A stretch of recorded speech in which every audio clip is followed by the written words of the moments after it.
my god, yeah, boy.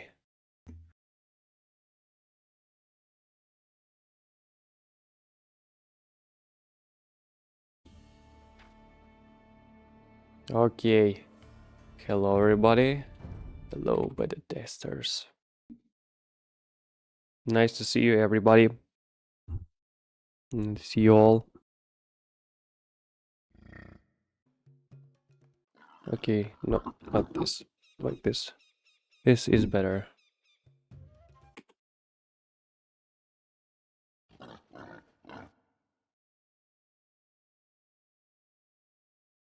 Oh my god.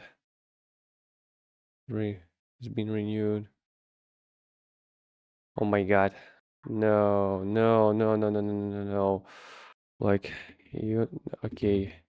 He's from Spain. Oh my god. From Spain. He's from Spain. Where Bumble is from United States of America. Okay. So here we go. Here we go. Here we go.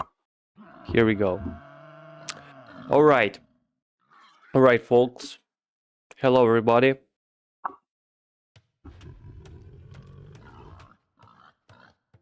Nice to see you.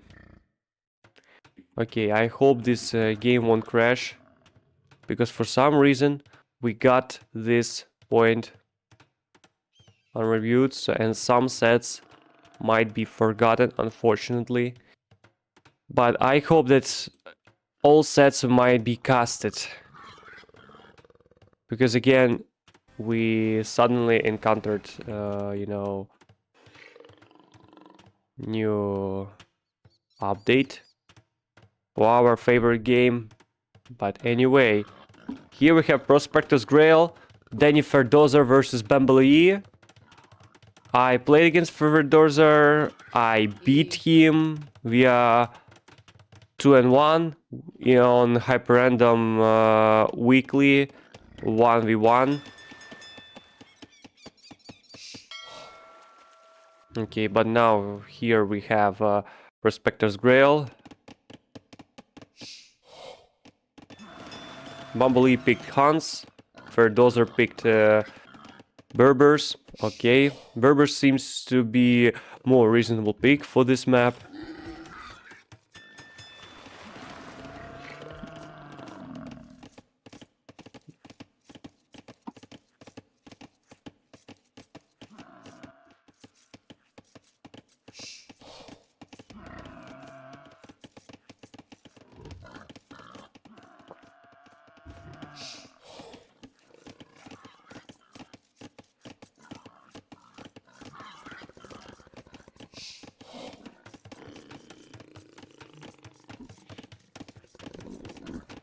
Okay, now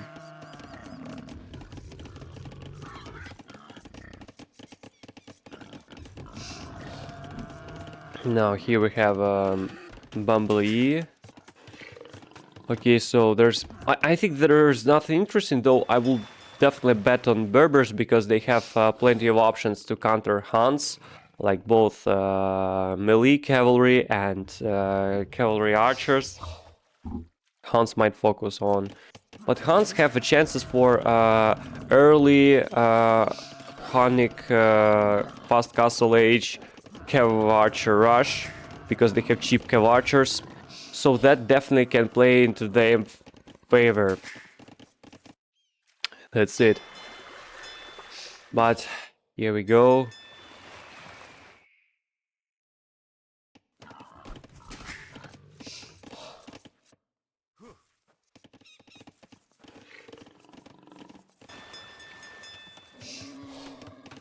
Okay. Okay. Neither are terrible sieves for the map right now, but just not quite the top-notch ones, in my opinion. Okay, hello JJNZ. Nice to see you. Welcome to our chat. Welcome to my channel on Twitch. You're welcome here, because you proved to be legend by, considering the game that you played against Daniferdoser or against Fairy Tale Fox. Okay, Daniferdoser has collected enough feudal resources for feudal age. He has clicked that, but Bumbly managed to click that earlier, a bit earlier, so he will definitely take an advantage. So Bumbly, I remember him from the lowest divisions on previous season, but now he seems to grow up in the scale as a result, and the ELO range as a result. Okay, GG and Z. Thank you for all your cast. Enjoy the customized set you did. Thanks. And tell me, which civs would you prefer for this map? I'm interested in your opinion about civs for this map. Franks. Oh, I can get why, because of fruit bushes. Fruit bushes might be a really interesting pick, because though DC in the middle, free food until the imp. Okay, but there's big question about how you gonna get the wood line. Just building the lumber camp? Okay, that's gonna work, but you plenty the resources, and as far as I know, at least as far as I have been taught, I think that you should place TC somewhere in the middle between precious resources like stone or gold and the wood line, or the proper resource collection. Especially if you're playing on maps, on the nomadic maps with access to water area. But then both players are coming to Castle Age. Bumbly has better timings. So, in my opinion, okay, I shouldn't criticize. I'm lower elo than most, but it just seems like a good strat to me. Okay, I think I should consider your advice. I think water is overrated on this one. There's not much easy fish. Yep. To some degree, I agree. So, if you want to build sustainable water eco on this map, I think that you just need to have... I think you just need to have access to water. No, I think just need to pick a melee. Because they have cheaper fish traps that contain much more food. So you can just build sustainable eco on the water. And you might get a strong gold income. It's unstoppable. Okay, scout cavalrymen are coming here. Okay. Now, here we have established point taken by Bumbly. Oh my, ooh. Barely any villager killed. We got any villager killed, yeah. And this scout rush is, it feels such a waste. Such a waste. And for some oh! This is great choice for Daniferdoser. At least he needs to get the chance of sneaky tower. Okay, does he know about that? Okay, Bumbly doesn't know about this tower and stone miners. Neither does Daniferdoser. I think the melee could be strong if you wanted to water due to fish traps, but they are banned saved in my div, so I didn't even look at them. Okay, this Sif is not banned in my division. So I think I need to consider picks like Franks or melee for this map.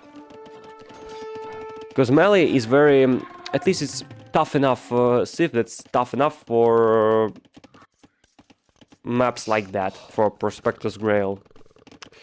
Okay, mining camp. Here we have a mining camp. Stone mine.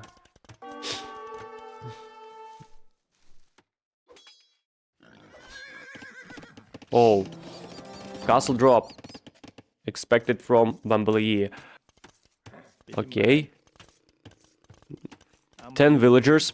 That's enough. That's enough. Good amount of villagers. Enough for canceling this castle. But pay attention to resources. He can just... I think Daniferdoser can just delete a few farms. Like this, this, and this. And just place a castle here. And he might have more villagers put to this castle. And might even outpace his opponent in terms of building this castle. And build this castle first. Oh my god. They just beat their asses. Like, just see how... Okay, nice micro from Daniferdoser. Oh, oh, oh, oh, oh, oh, oh, oh. Delete the farms and build the castle. Preventive castle, preventive castle. Okay, minus villager. So this will be slower. Yeah, no, don't. Build, place the castle. Oh my god, delete this farm. Okay, they bought some time. Oh! Whoa! Okay, here we go. There's intrigue. There's unlucky timing with the camels here. Oh my god. Oh yeah. Now we can have the castle clinch. We have a castle clinch, but most villagers can just go here and collect this wood with no problem. Okay. On the other hand, bumbaloe has better scouting. He scouted more areas. And he just can collect the stone, even though Daniferdoser has collected a nice amount of wood, so he can stand for a while.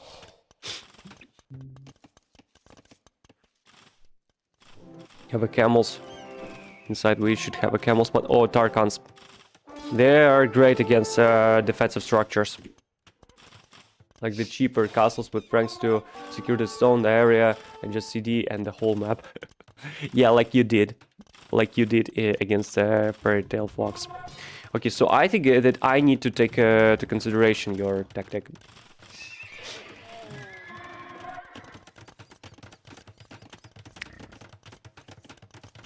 I think I need to take a note. Alright, now we have camel archers, so I don't think that I think that's no longer a valid option to make cav archers, because Daniferdoser has both genitors and camel archers to counter them, and I don't think that they have much chance against, I mean, cav archers, hunting and cav archers have much chance against this, against the onslaught. The onslaught that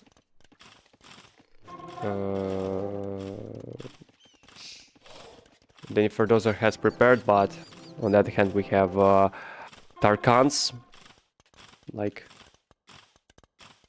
enough Tarkans to take down like 7 and even 8 Tarkans supported by pikemen, so camel, they're not that big option. And I think bumbaloe he just smarter.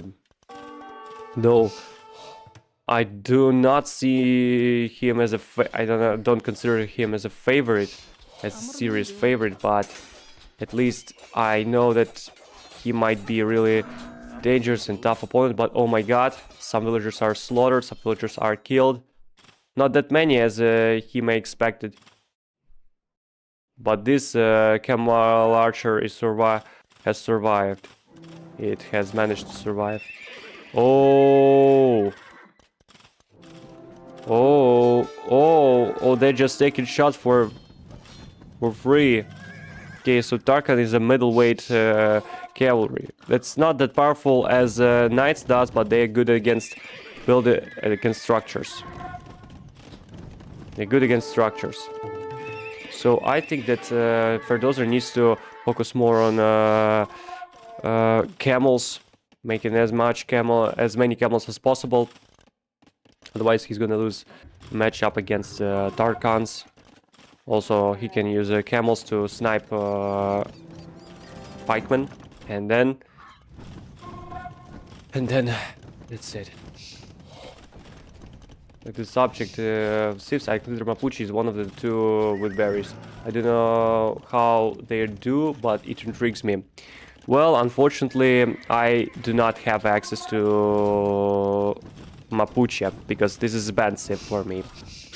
I have the DLC, as you could have seen on the Zark stream, as I played as 2P against Ahomar.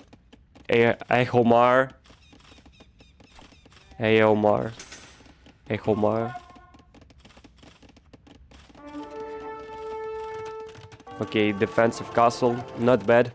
Defending this wood line, that might be useful.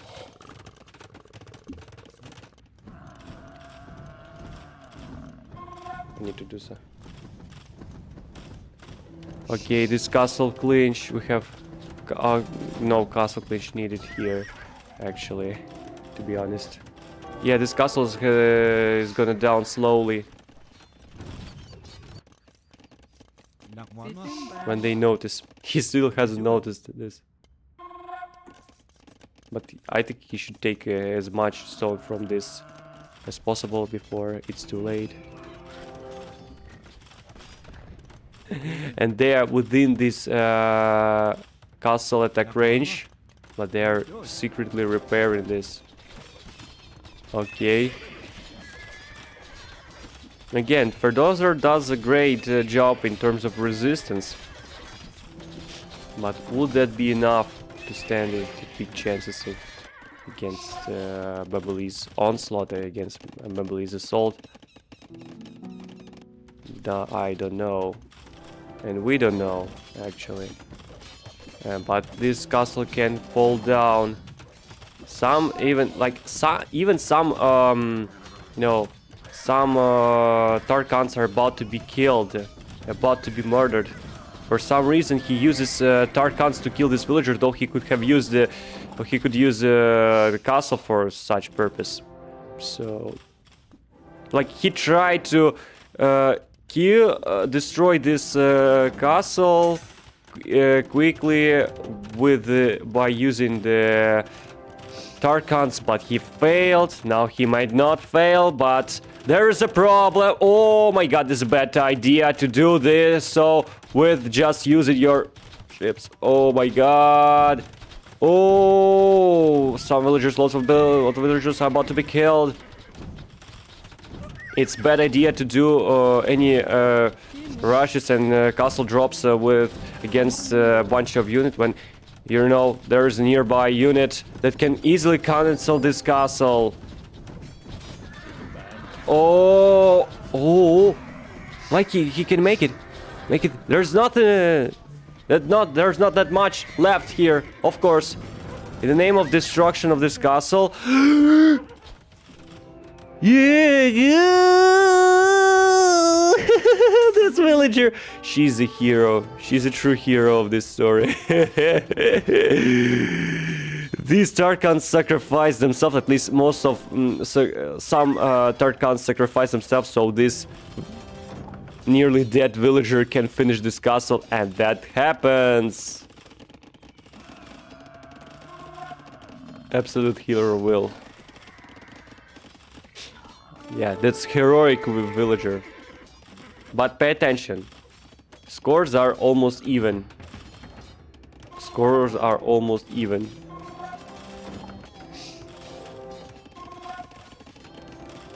Camel Archer are still created. The initial TC is off for Daniferdoser. The castle clinch is nearly dead, but you know, the trade is still going on.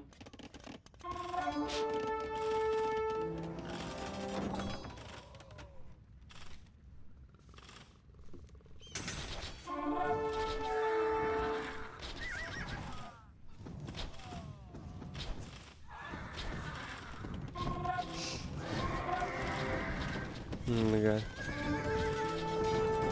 Now this castle is gonna fall. This castle is gonna fall.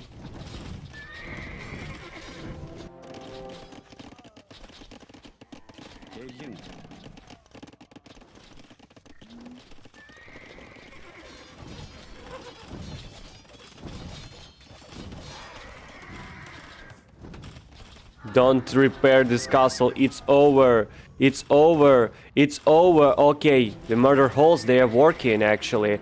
At least by the time this castle falls down, we will have killed multiple Tarkans. Speaking about Berbers, has he searched ballistics? No, he hasn't. Okay, both with 1500 on wood. Yes, indeed. My belly is even bigger. Like, okay, that makes sense for both players. He has spotted! But this is a really odd situation. Due to the lack of any upgrades on range attack, this tower manages to shoot further than this castle. That's odd. That's odd.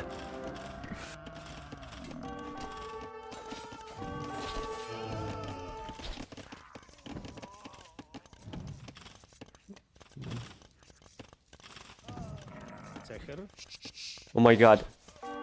But we need to give credit to Daniferdoser. He is good at killing villagers. And I think this game is really... Well, this is a competitive game. Because, like... At least he's trying. Daniferdoser is trying to, you know, push through these pikemen. He's trying to raid. He's trying to reduce the amount of enemy villagers. That's it. That's it that you can do. You do the best that you can do. This, I think this pagan shrine. I know that this pagan shrine, it's supposed initially, as far as I've recently found out, it's supposed to be the kind of shrine for Mongols, Huns, and later Commons and Kittens, but it was delayed. But now it released. But I still think that this is shrine. It doesn't look like the monastery building, more like just a bigger hut. I think this thing should be redesigned. Like in campaign it can be kept in this way, but if you call this a monastery, then you can just make it bigger, like significantly bigger. And more like durable building, so at least it makes more impression. This is a kind of facility that you can use for religious person. That's more than just the pagan shrine. Okay, murder hole, murders. Okay, Huns are about to kill, about to fight with their torches.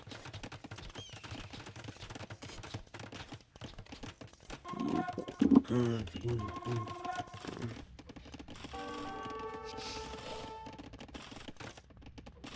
my god.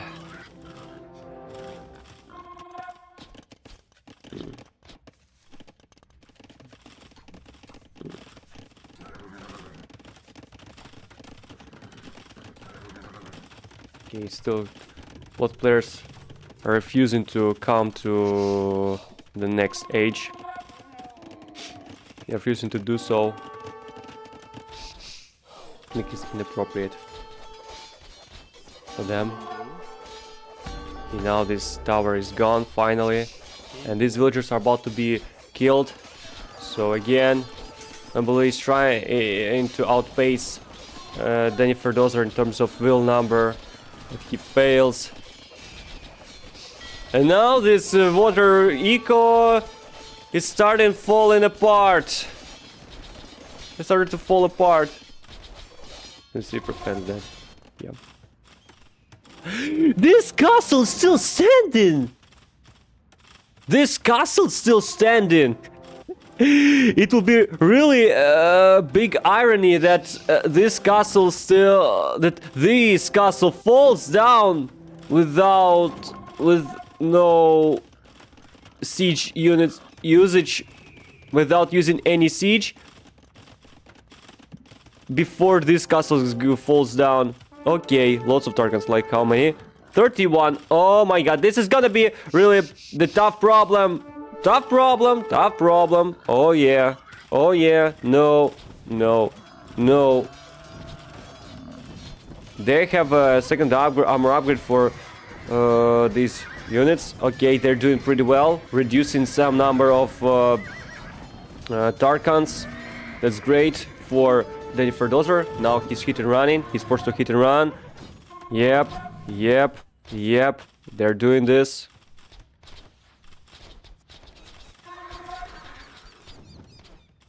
And I kill. So I think there should be, you should use castle clinch.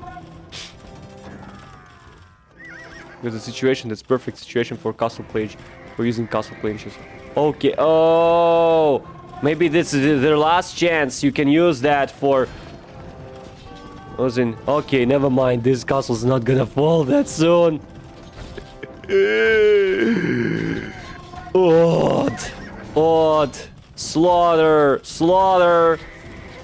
And again, we can see clearly that Ferdozer is not afraid of sending his camel archer within this castle, the enemy castle range. Though rams are coming here, some of them are destroyed.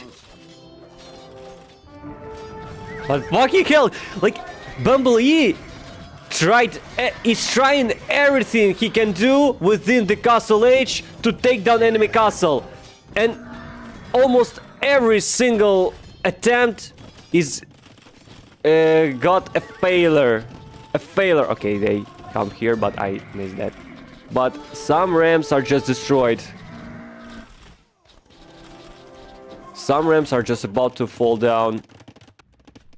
But even then, like, he's good. Ferdozer is really good in terms of sniping some Tarkans, even with upgrades. My god, it's still odd.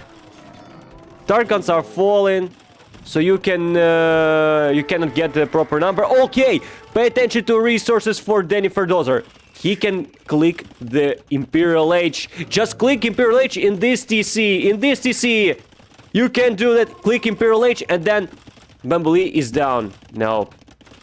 Okay, just. Oh my god. Like, oh my god, he's spotted. Shit. Oh yeah. Oh yeah. Rams are coming. These heroic camels, they're fighting against this Hunnic onslaught.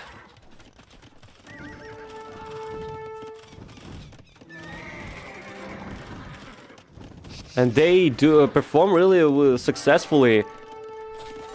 Like, we see that how desperate the bumbaloe is. Hi!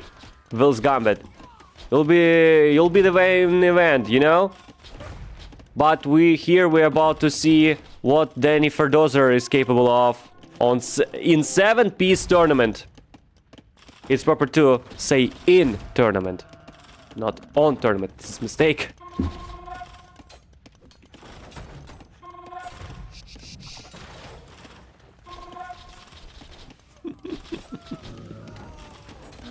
He's so desperate, but those are just outsmarting his opponent.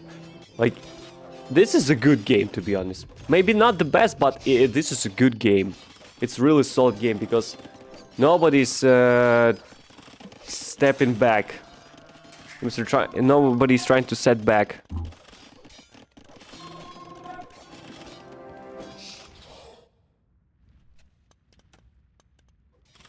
Because bumbaloe has huge problems with his eco, and Daniferdoser could have gone to Imperial Age. He has more than enough resources for that. When can we see Imperial Age? Before it's too late. If you click Imperial Age, you can make bumbaloe call GG as soon as possible. And just pay attention. These camels and castles managed to take down this castle without any single siege unit, or without any unit that's supposed to take down the castle.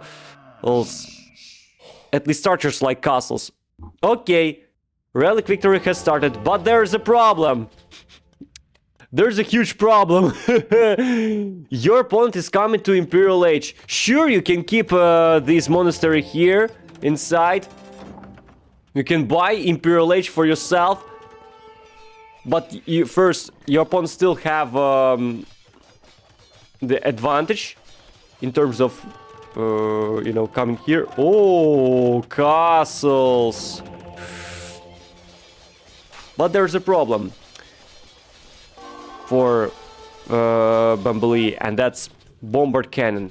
And then by that I mean the axis bombard cannon Berbers have. I mean the axis that Berbers has to. It's been a fun close game. Bumbaloe will probably get gutted if he doesn't win it. He's been on top for most of it, but the blue has held so well. KD tells the story. Yes, yes. Yes, in terms of KD, he's doing well. Now, we're about to see the imp now. Ferdoser, maybe bumbaloe can find out that he may use his archons here, destroy anything, because he can, of course, the only thing Danny needs to do is just keep spamming the traps, maybe even researching chemistry. He has plenty of resources for that purpose. Speaking about resources, yeah, he has a university, so he can research the chemistry. He needs to do that. No, instead we are about to search the bracer instead. And my god, castle, castle, castle, castle. Make the traps, make the traps. You know, you are aware of this monastery, so make the traps. Just make the traps. Make the traps. Come on, make the traps. You need to make the traps. Make the traps, Danny. Danny, make the traps, please. It's the only way you can win this with no problem. It's time to use the traps before your opponent is coming to Imperial Age, I guess. He, like, bumbaloe used to have enough resources for that, but now he doesn't have that anymore. Okay, now finally, traps. You're slowly about to take down this castle. Slowly, slowly, slowly, slowly, slowly, slowly, slowly, slowly, slowly.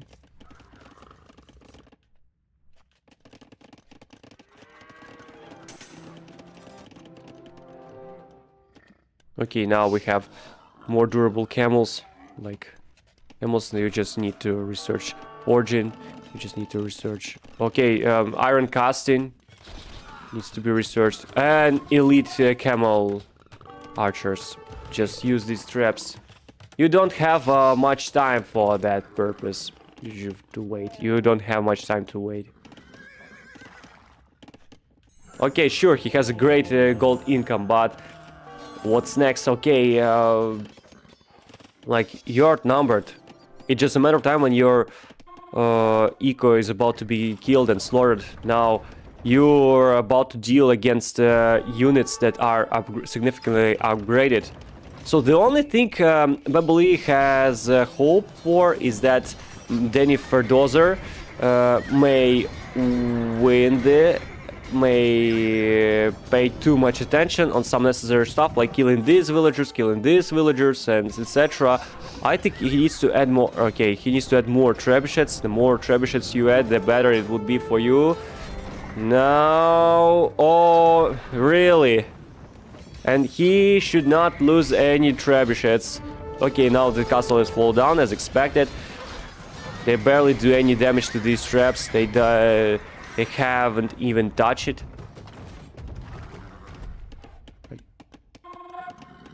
They haven't even touched that.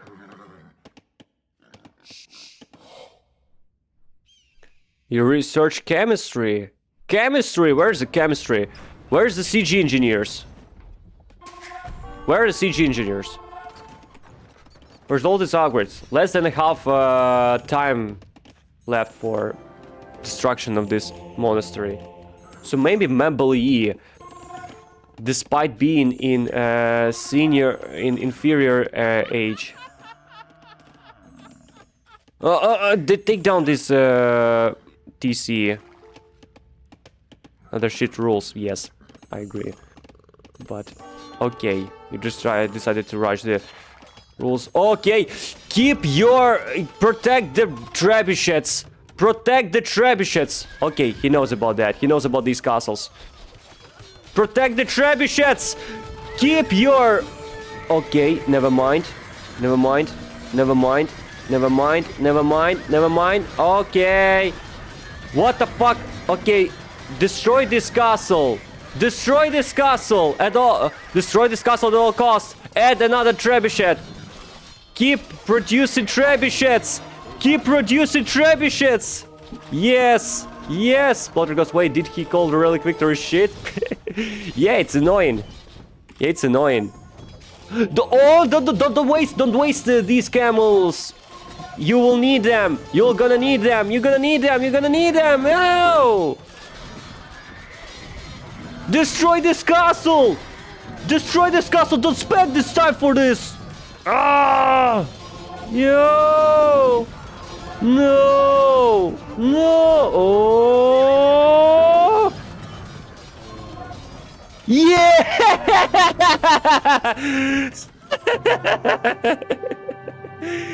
Yes! Daniferdoser wins. This is a good game. Incredibly. What a game. Really. What a game. Really. Agree. What a game. Great game. I think I need to pause that. Like, how you can achieve the victory without proper use of trebuchets. Okay, again, this is a candidate for the best games, at least within our division on this map. Maybe I think that thing that we should introduce is that in 7Ps is that we need to like establish the rewards for, you know, the best performance, the best game on certain maps, or the best game in division. So we might encourage more players to not just win, but to provide the great and interesting games. Again, great game for Daniferdoser versus bumbaloe. Really solid game. Now bumbaloe is playing as... Now let's go for the second one. Let's go for the second one. The second game is bypass. The second game is bypass. Okay. Daniferdoser versus bumbaloe. We know that, guys, and I... Sorry. If the Vills came the late, were the early to repair this relic, the relic victory would have held. Yeah, but he has more reliable. Yeah, but you should know that Poltergeist has more reliable. But anyway, where's Sicilians? Maybe that is banned. Okay, I know that GJ. I know that you used to use Sicilian. I know you used Sicilians for this map, and we know this your game against Fairytale Fox was great. So maybe you might have some rivalries in terms of the best set for the week, the best game, the best set for the week. So maybe we need to establish rewards. At least we can start with the best games for each map. For each map. We need to establish this thing. So we can go for next thing. Oh my god, this is a... God, you're freaks. Oh my god, you're freaks. Okay. What the fuck?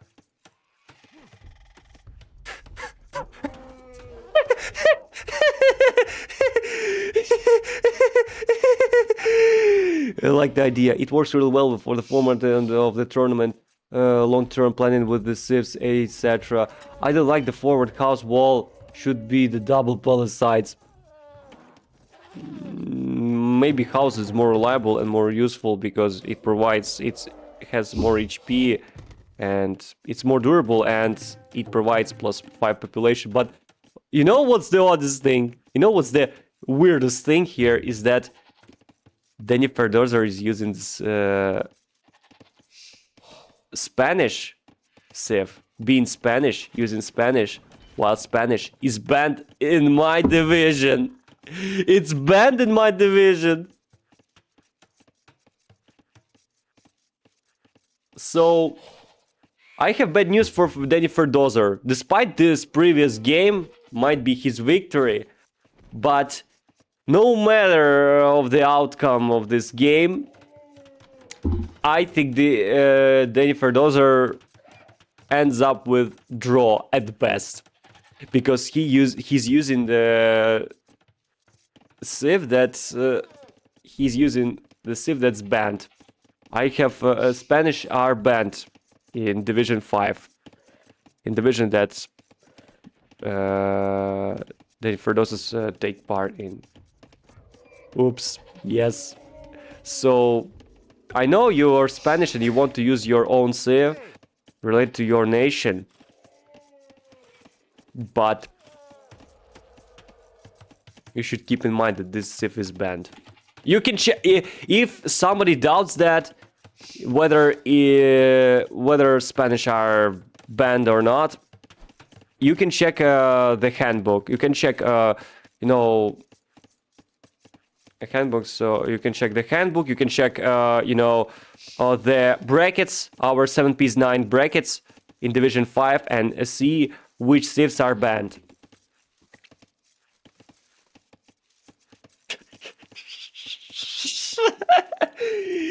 It's odd.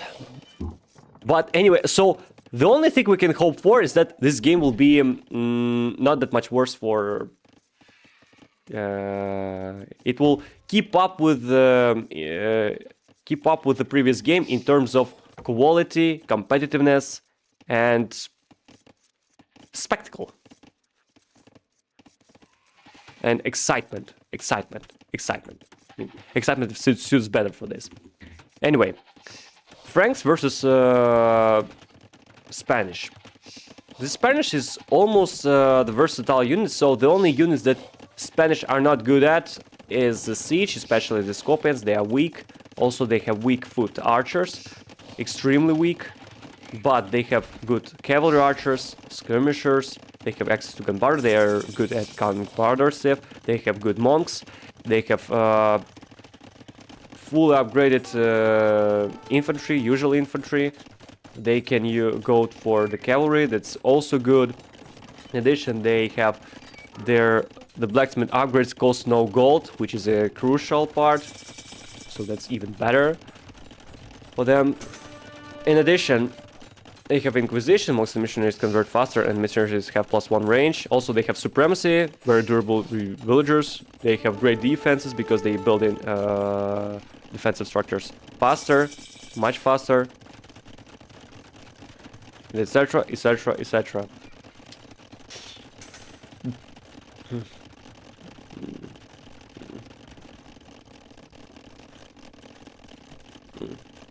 So I think that maybe it's idea for the next season, if somebody picks the banned civ, but the outcome is that, okay, we can expect the castle drop here. Okay, we're about to kill this villager, but we know about this. Seriously, you've been spotted this. You've been spotted, obviously. You telegraphed your villagers, so... And Franks, it will be easier for Franks to build this or maybe not. Okay, you should keep in mind that Spanish villagers are building these castles faster than usual. Oh no, this is Spanish. Here's playing the Spanish. Okay, never mind. So Bumbaloe tried to set up the castle and he managed that, but there's a problem. His explaining this castle. Bumbaloe has managed to place his own castle too, so castle looks great, to be honest. It's maybe like it's too like fancy with these round things, but I don't think that's a big deal. But I think we need to implement one thing into the rules for the next seasons. Or maybe we can use that this season.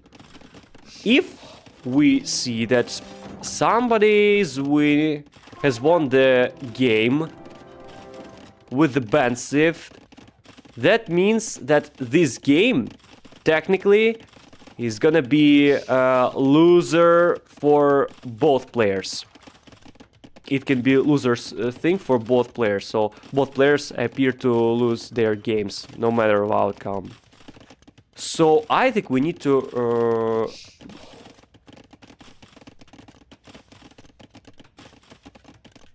you know, play this game again.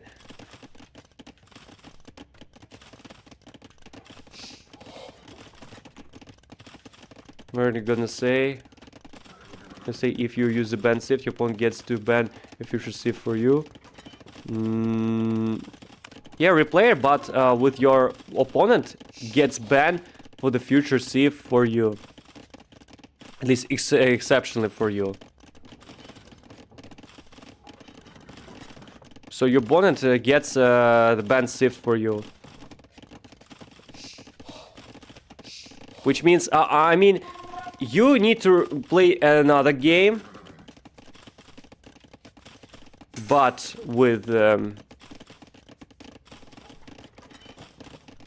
for somebody who has picked the ban shift, the opponent needs to decide which shift you're banned to do. So we are cutting even. So your opponent might be allowed to play less civilization that he used to be. And he used to be. He used to previously.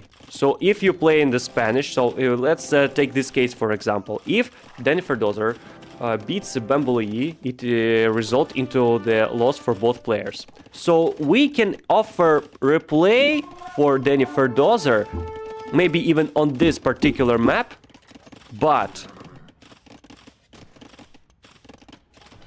in this case, bumbaloe might be allowed to pick his own shift, but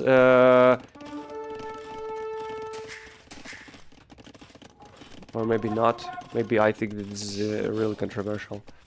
Maybe we just should not take the replay, in the same game, another game again. So to decide who is actually the winner, we can give the winner, but we can, you know,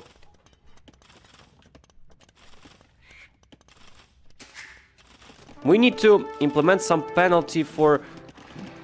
Maybe even big penalty. Like, technically, Daniferdoser is about to lose this game. Despite any outcome. If bumbaloe beats, that's fine.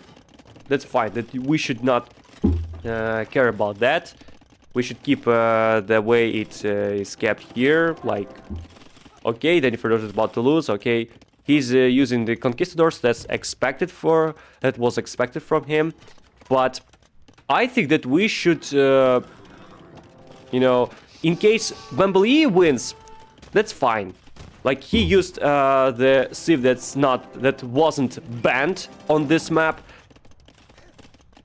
and he beats Daniferdoser. So in such case, it doesn't matter if Daniferdoser used whether the Daniferdoser used to use the ban shift or not. He has lost, so that's it. So it doesn't matter really. Doesn't matter much. But if Daniferdoser wins, he will never get this shift. So maybe for the stronger penalty, if we want to make the rematch, sure, bumbaloe might be allowed to use his own sieve.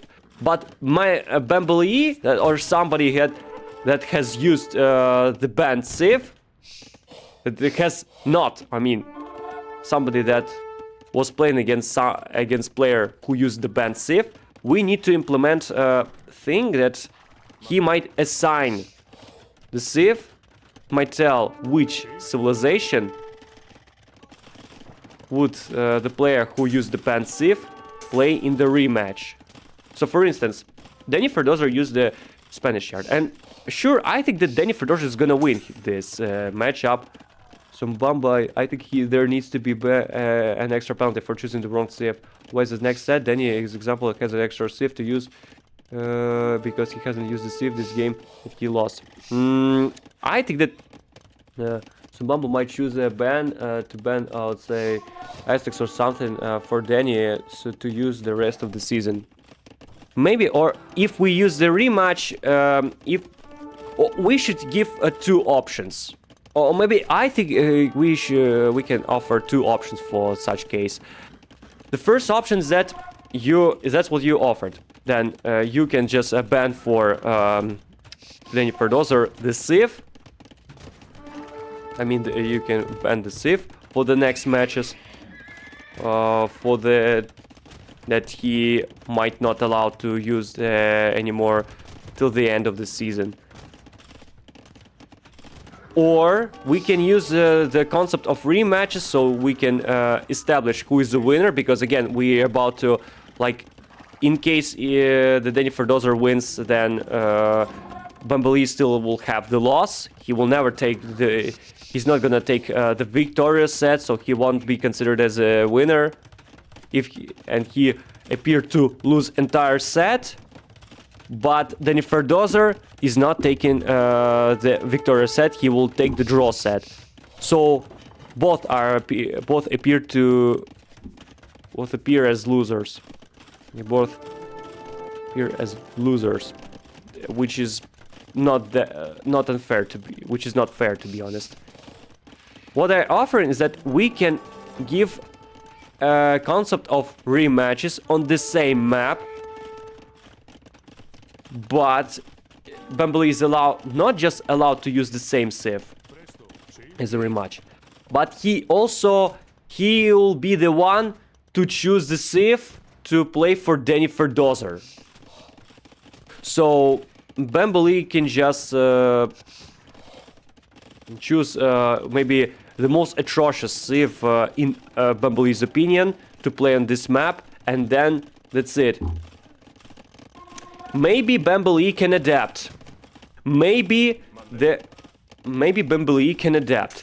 Maybe Daniferdoser still wins, but it's on the bumbaloe's own to choose the sieve that's not banned, and Daniferdoser hasn't not played. So in my opinion, this thing should be fair. Like, for instance, if you Daniferdoser in the rematch on the same map, bumbaloe will play as this sieve, but also bumbaloe can choose any sieve to play for Daniferdoser. Like, for instance, Aztecs or Mayans or any other sieve that's strong, or maybe even, you know, the Byzantines. Oh, no. Maybe the weakest sieve. If he appears to be the winner, so bumbaloe can adapt. He can play Franks and pick the most suitable civilization for Franks. So you can, can call the Franks, and then they just play in here and pick a sieve that Frank is the prime counter to, like the Goths, for instance.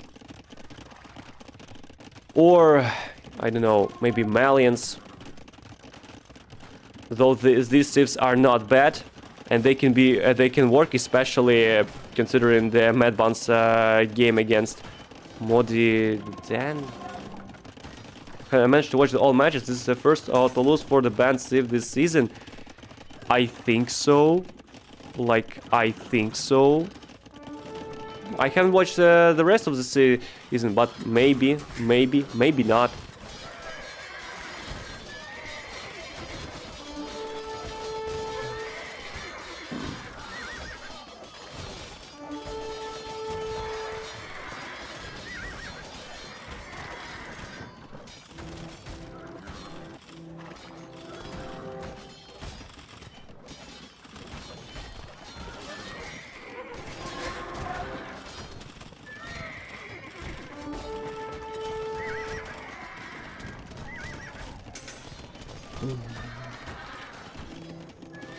So that's it. Okay, the castle suddenly falls down due to these ramps. Oh, fuck! Destroy this castle.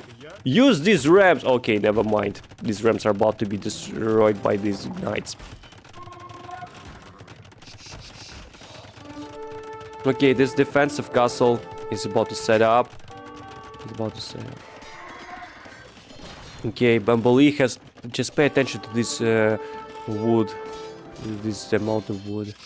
Just pay attention to this goddamn amount of wood. And just pay attention to the amount of gold for Daniferdoser. He has gotten more than enough villagers for the proper eco. But bumbaloe is coming to Imperial Age. He has castles. He still has a few multiple castles. But he has worse eco. And he has only one unit. Sure, Frankish knights are good. But not against Spanish knights. Supported by... with the conquistador support. Like, it's not the Autolus, it's Autolus game.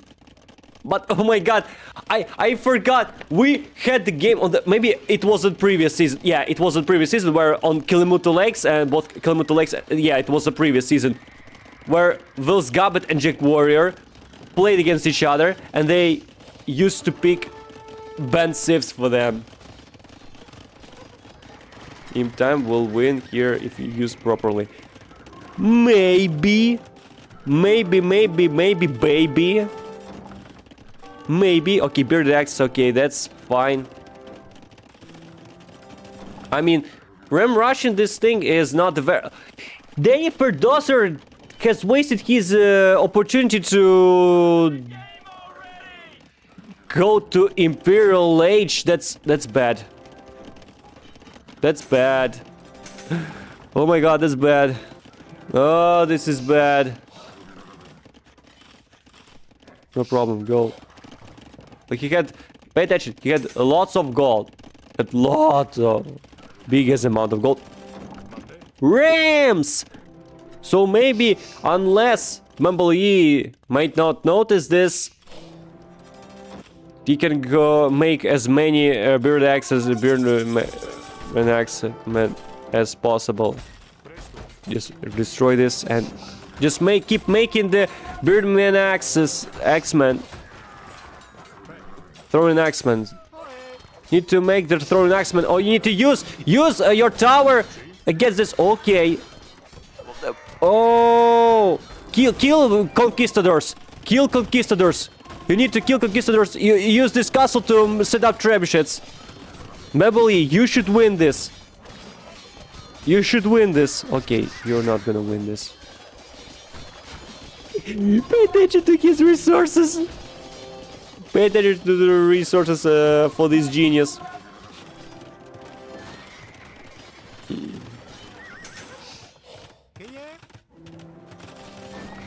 Pay attention.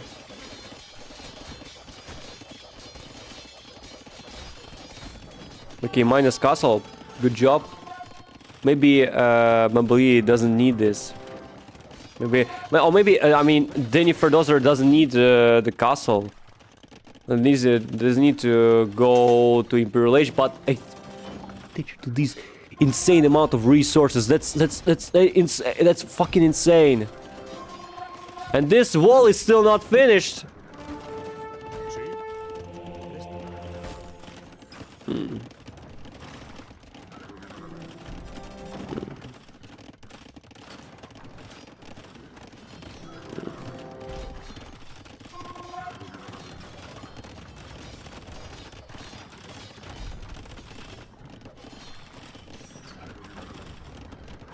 Okay. Oh, wait, fuck. This trap is about to be destroyed and demolished, but this comes within the castle, so it's a great chance to take down most of conquistadors. But you're about to lose against conquistadors, against these knights. You're about to lose the whole army. So you bought the time for this castle. But Daniferdoser is coming to Imperial H2. So yeah, that's it. That's it. They're about to destroy. Another hole still not researched, but who cares actually? There's another trap to make. You still need lots of time for this castle. Okay, don't do this. Don't waste your knights. Don't waste your cavaliers. Don't waste your cavaliers. Come on.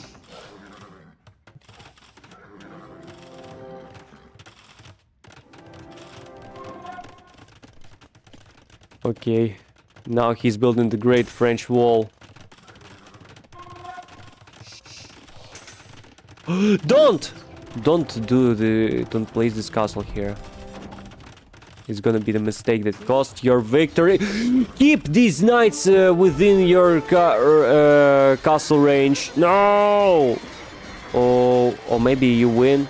No, you're not. You're not that. You don't have that amount for such purpose. Yeah, boy. Yeah, boy. Yeah, boy. You're using this momentum to destroy this castle. Oh my god. But this is a bad idea. Okay, you can use this castle. Take down this castle. Yeah, bumbaloe, we believe in you. You should take it.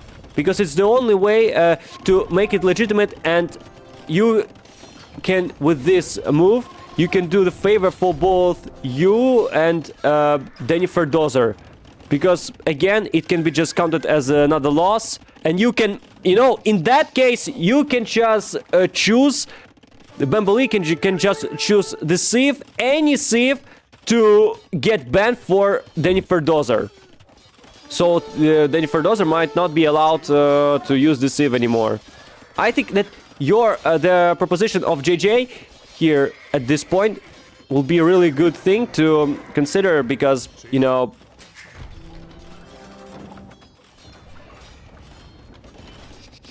I think his proposal is great. Because again,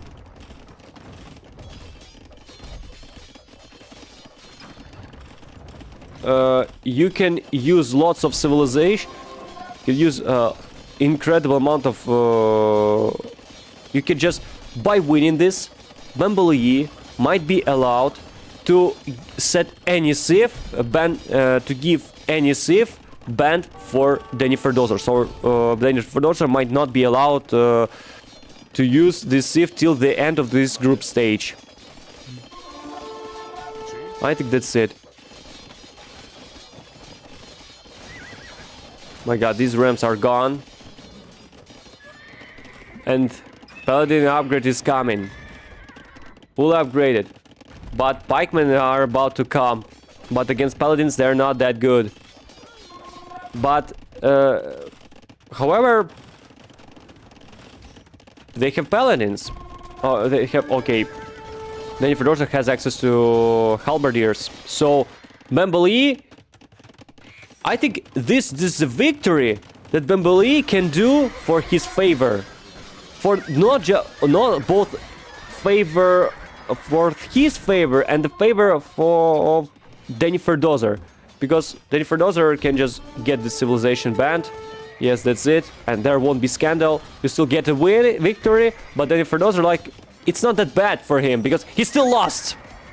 So, again, it just makes it easier to deal with. I mean, it makes it easier to deal with such loss. Okay. Oh, villagers are dying. Have we seen... No, we haven't seen the supremacy. But halberdiers are coming here. Halbs are coming here.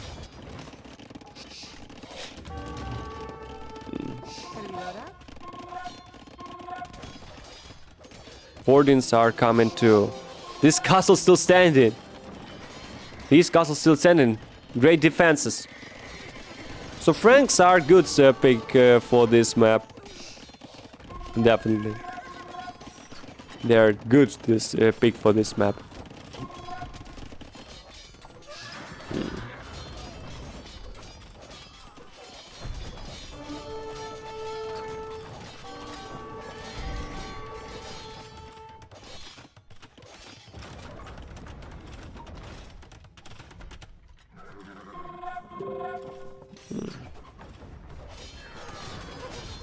Okay, now, sure, these paladins might struggle against halberdiers, but this before their death, these paladins are about to seriously damage, if not take down several conquistadors. So that's it.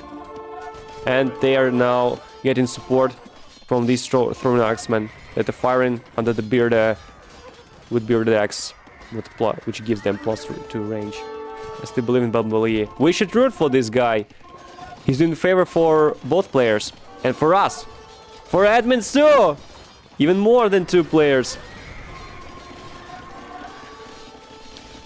Need to see the serious battle. Oh, that's bad, that's bad, that's bad, bad, bad, bad, bad. That's bad. Really. Oh, this is bad. Wait, this is a classic AoE we love to see.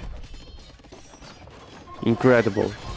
I think this set is about to be the candidate for the best set. I think we need to establish the candidates for the best sets. Oh my god, this is a waste. This is a waste. This is a waste. This is waste. Waste. Waste. Waste. Waste. Waste. This waste.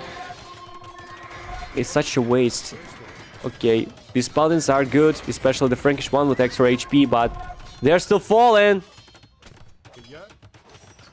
Halps are still halps. Even the default ones that Daniferdoser has. Now, this castle is cancelled for a while. But this is ours.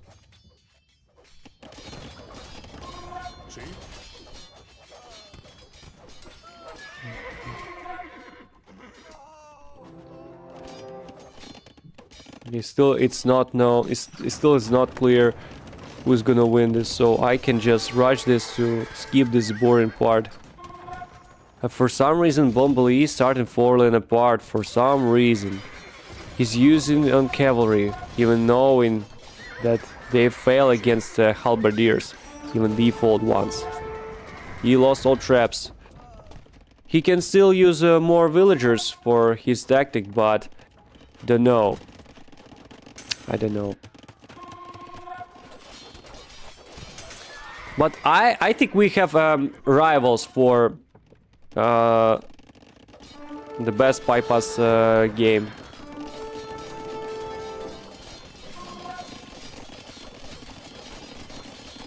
Like that. So we have both candidates, like either bumbaloe or JJ for the winners. Okay, this castle is going to be destroyed without using any trip. Without using any siege unit.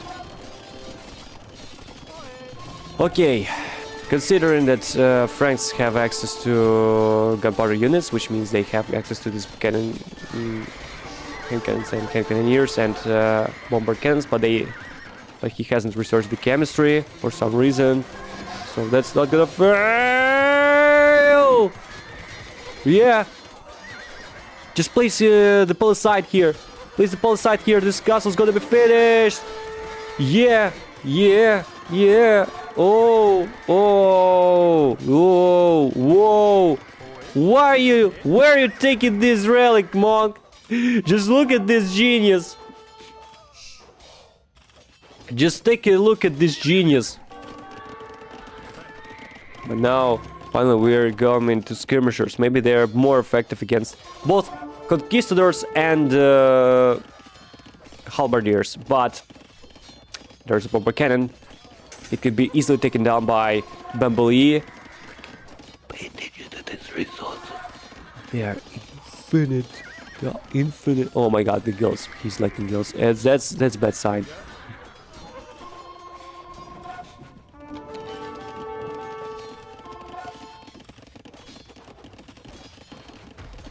My god. You take down this bombard cannon. Take down this bombard cannon. Oh my god, never. You're not gonna take down this bombard cannon, but my god, this game is for a long time. It's for a long run. Keep repairing this thing. Oh, he's lost few more. Okay, now he has lost that. And Fortis really saves the day for the castles for bumbaloe. Most of them are taken down. He still cannot use, so Daniferdoser is outsmarted, outnumbered. He's trying to use that, and GG. Bumbaloe has taken down this. I was rushing because there's nothing. Because again, it's gone too far and it takes too long. But anyway, this is a great set. I think we have a rivalry, so we need to decide which set is great. Yours against JJ versus JJ and Z versus Fairytale Fox, or bumbaloe versus Daniferdoser. I think this is the best victorious set and the best draw set. But anyway, these games deserve the spot on my channel, on my YouTube channel. So maybe I can consider these. I can consider the option for, you know, downloading this stream and post this on my YouTube channel. But anyway, both games are great, nonetheless. And most importantly, this dilemma has been decided. Shout out to both players. So Daniferdoser, he showed up that he's a tough guy. I knew this. I kind of knew this because I played against him, but I managed to take the 2 games first, and then the second game he's taken from me. But it was really kind of competitive, but with noticeable advantage for him. So he's not the one to play it with that easily. So now the next one. All right. Daniferdoser versus SenorBonas. Game 1 on 7Ps9. Let's start this. I'll go out for a bit. Okay, Kilamutu Lakes. Okay, I wait for a minute.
Yes.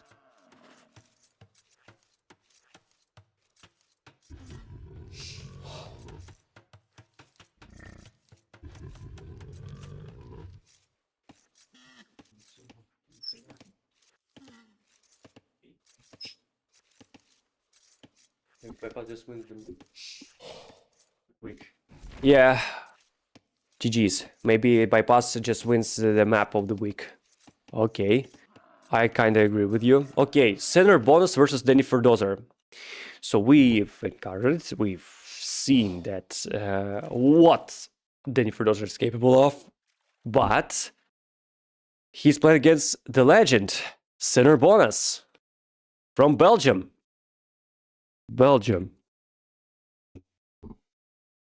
He's playing against from Belgium, Daniferdoser from Spain. So we have European Derby.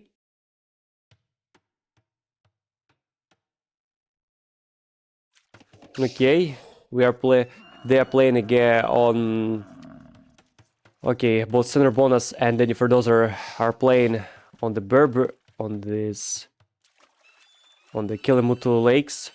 The map that worships the pagan monks, the pagan priests. So you can go for monks once you have good monks and bonuses for monks like Bengalis do, with +3 melee armor, +3 pierce armor for monks, including these priests from this pagan shrine. Also, they have great monks. They have all necessary technologies except the heresy, but they don't actually need that because their elfin units receive +20, -25 less bonus damage. They're more resistant to conversions. So now, okay, the first pagan shrine has been taken by SenorBonas. So that can provide kind of advantage for him. But he needs to start collecting this gold mine to keep the production of the monks. Or it comes too late. It goes too late. Okay. Yep. The feudal age is set up for SenorBonas. So he chose to use the barracks. He chose to use... I played multiple times like him, and I think I played any game since the season 4, I guess. And I know that for sure, that he's a tough guy.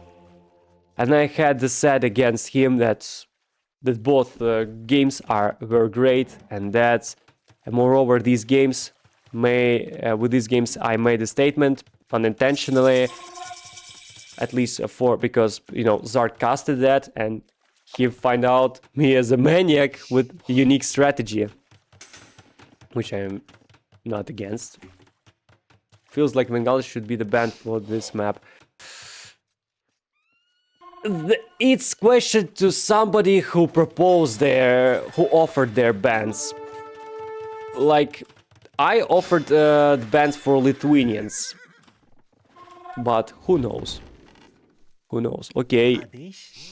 But maybe in the next season, once we keep the Kilimutu Lakes in the next season, I think that's the time for... I think if Kilimutu Lakes appears in the map pool for the next season, season 10, then the first civ that will be banned, then would be... And the first civ to be banned would be Bengalis. Because again, they're good at this map, they're extremely good at this map. They're also good on arena maps, despite lacking bombard cannons. But I don't know. Oh! Yeah, he managed to convert. With this big cost, he managed to convert them. Oh, yeah, my god, oh. Okay, Scout Russian is really a solid option. Yeah, I see why Daniferdoser picked Berbers here for this map. But, you're nice, hello. Nice to see you.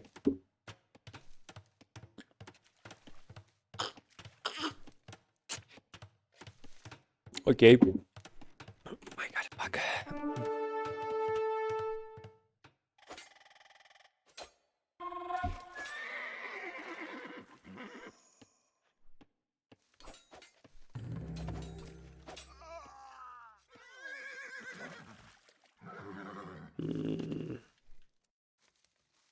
Okay, Castle Age for SenorBonas. Okay, that's Avengers level threats, I guess. But here we have Scout Cavalry with no upgrades, and they're vulnerable, and some of them are nearly dead. So yeah, it's a bad idea to take into to brawl with the villagers for them because they're about to be slaughtered. But the Daniferdoser keeps making this Scout Cavalry. But as you've seen the stream from Judean People's Front or from Desync TV stream of me against the Knight, you need to upgrade the Scout if you plan to be in the long run against the SenorBonas, against Bengalis. But anyway, oh, okay, monks are coming. Another monk is coming. Okay, but SenorBonas is coming too. Now they will get full upgrade, but again, next TC. Okay, not bad. He covers this gold area. And still it's near this wood line, which is great, to be honest. Which is great.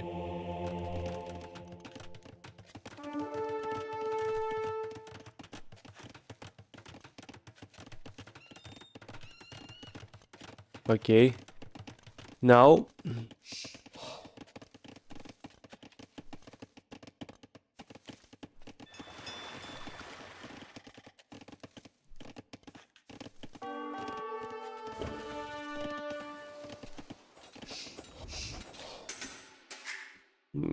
Okay, they did pretty well. So now they're about demo raft.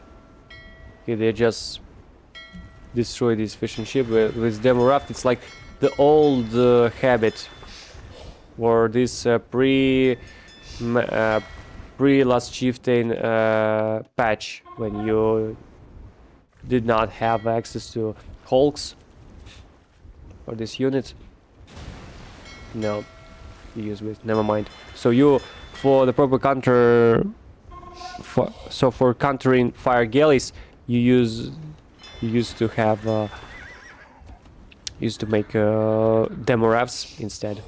Okay, these pikemen are dangerous. But now Daniferdoser is about to come to Castle Age. He appears dead, and now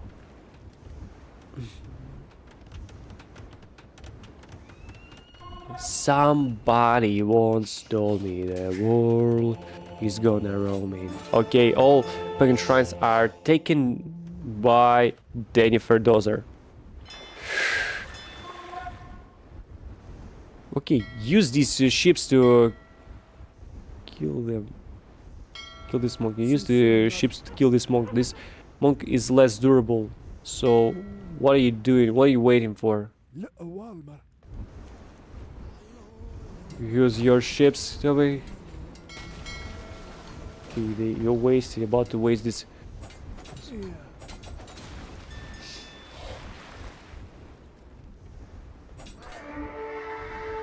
No, no! Finish this monk! This monk should be finished. This monk should be finished. You have to finish this monk. Kill this monk with all costs. Kill this monk. Kill this monk.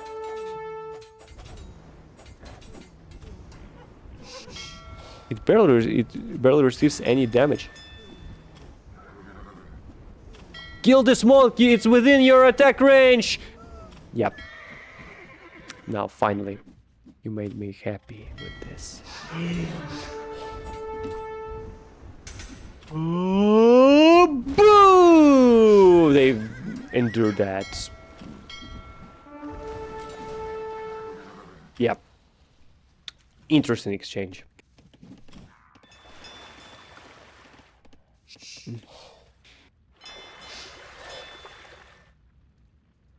Oh my god.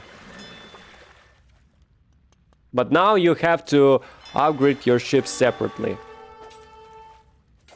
I mean, demo ships. Separately from the warships here.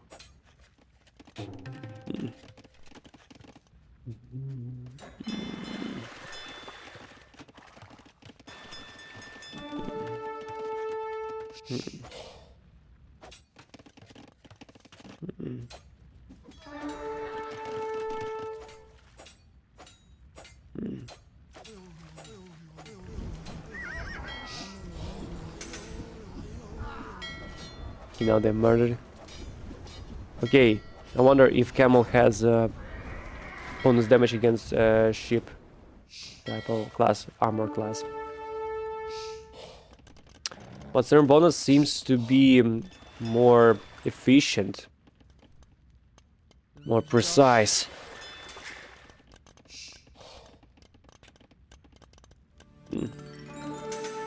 Okay, now they converted few monks. But these monks are more durable. They have +3 armor. +3 melee armor. And most importantly, pay attention to resources. SenorBonas has collected enough stone for TCs. But for... not for TCs, but for... castle. So, the only thing he needs to do is not making the same mistake I made. The same mistake that I did, actually. Because, again, I sent too few villagers. Too few of them. Only few villagers were sent to build this castle, and my castles got cancelled. That's my mistake. I regret it. Okay, nice micro. Nice micro. You see, nice micro. That's micromanagement, but there's another castle for Daniferdoser. That's bot! That's actually bot, which is not a good sign, to be honest. You should collect instead. Okay, it's better having castle than not having castle, but... Okay, resources... okay, SenorBonas has more resources No, has less resources collected, but he has more villagers. He has better upgrades. No, never mind. Not more upgrades. Because again, he has gold shaft mining. Daniferdoser has gold shaft mining, while in mining camp, SenorBonas has nothing. Okay. Camel archers. They're big deal. They're about to be big deal here.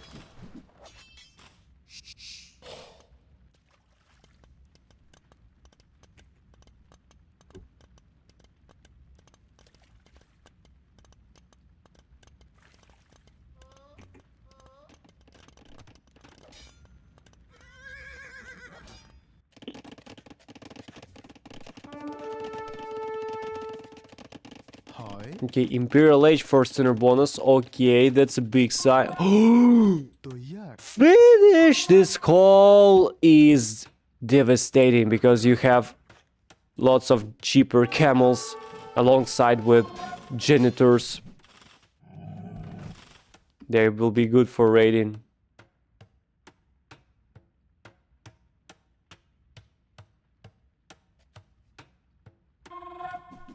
No. Okay. Plus scale mail armor for the better defense, for the better protection of my pikemen. So for the better armor for pikemen. I still struggle with this, but at least he managed to defend that. Okay, he might use these camels for raiding, but will that be that successful? I don't think so. Lots of wood, infinite amount of wood. That might not even sold for the sake of, you know, upgrades, or you're just paying too much attention to. You need to make this Vill making farms and setting up farms and collecting food. But SenorBonas has a problem. He's out of gold at this point. Sure, he has a market, so that won't be the big issue for him to collect a necessary amount of gold for the trebuchets. But still, Your butt stands still. Now it's time to, okay, sell the wood.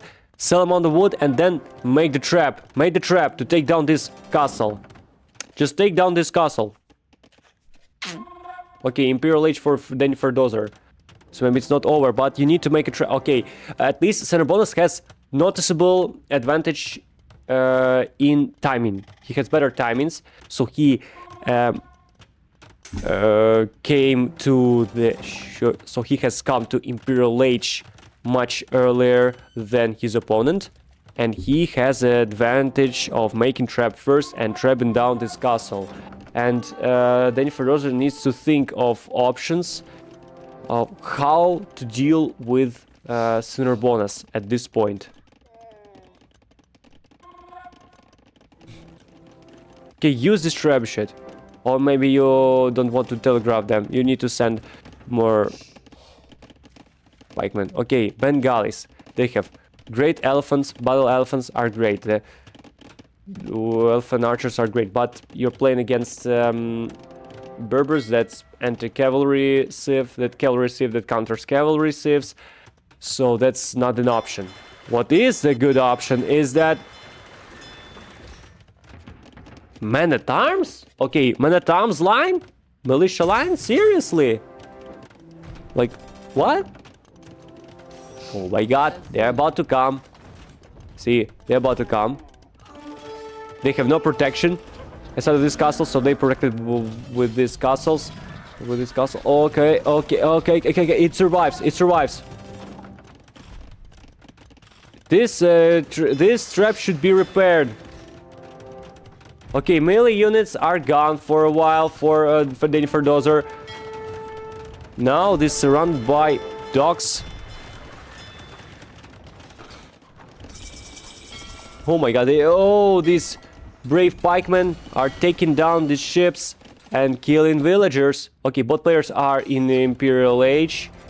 So maybe Daniferdoser can start making traps. No, he won't. Okay, he doesn't. No, he may not. Never mind. These castles go down. This castle's going down. Yeah. It falls down.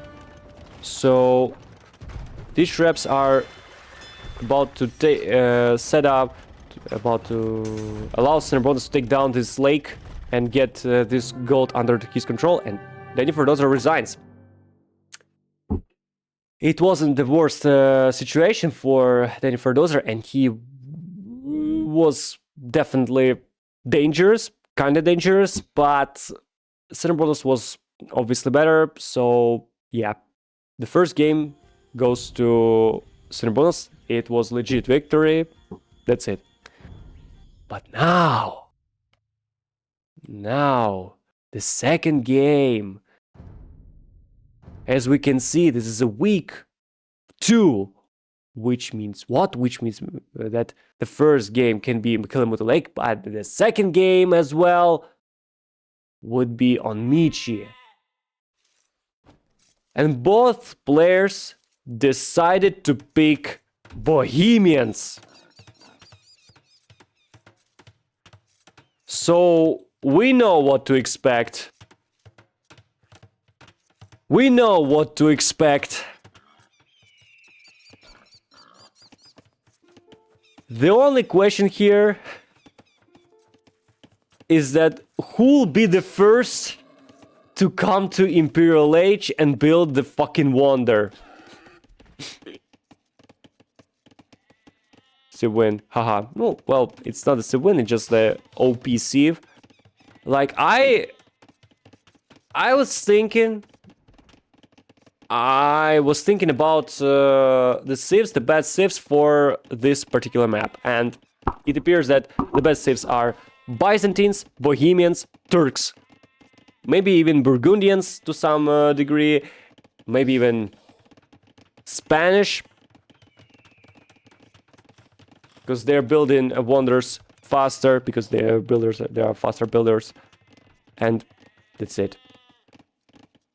So these two top 5 civs, maybe even Khmers, maybe Georgians, but to the lesser extent. because Georgians are lacking bombard cannons, but they have access to hand cannoneers as well. So I think we can just skip this. I think we need to skip this because nothing interesting is gonna happen in the next few minutes, at least.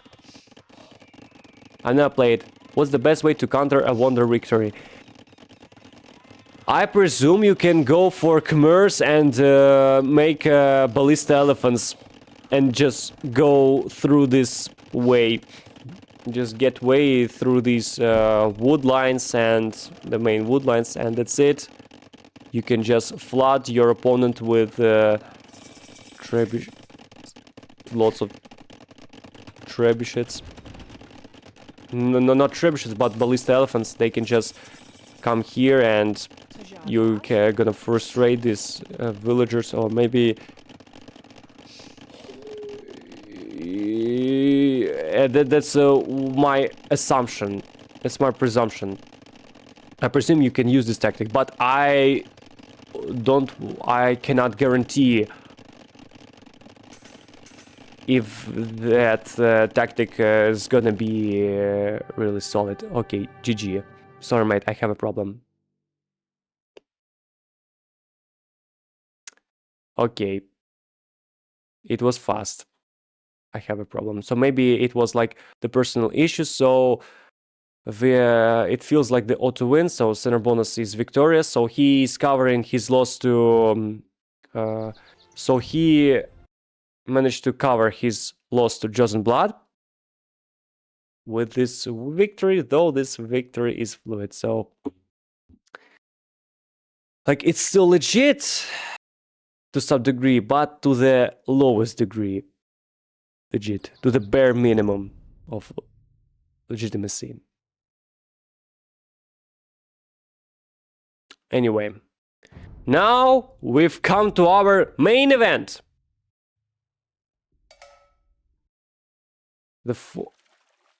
Okay, so we can see the extra rounds as our divisions, like Division 3 and Division 5s, are the only divisions, maybe the first divisions, with more than 10 players, like with 12 players per each division.